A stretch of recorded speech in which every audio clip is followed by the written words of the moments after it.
Sottosegretario di Stato per le imprese e il Made in Italy, Massimo Bitonci. Il padovano Massimo Bitonci giura da sottosegretario al Ministero dello Sviluppo Economico, diventato ora delle imprese del Made in Italy, guidato da un ministro, anche lui padovano, Adolfo Urso. Giuramento anche per il veronese Gianmarco Mazzi, sottosegretario alla Cultura, sottosegretario alla Giustizia, un altro padovano, Andrea Ostellari della Lega. Sottosegretario di Stato per la Giustizia, Andrea Ostellari. Ostellari, dopo il giuramento, non ha mancato di commentare il decreto legge contro i rave party che tanto sta facendo discutere. Io non vedo grandi polemiche, francamente.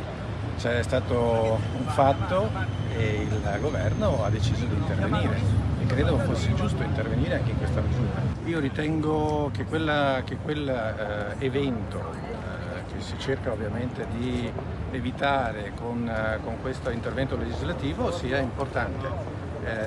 Poi se ci saranno correzioni, per carità, insomma, si possono anche valutare e si possono fare anche in seguito, però credo che una risposta a questo fenomeno doveva essere data.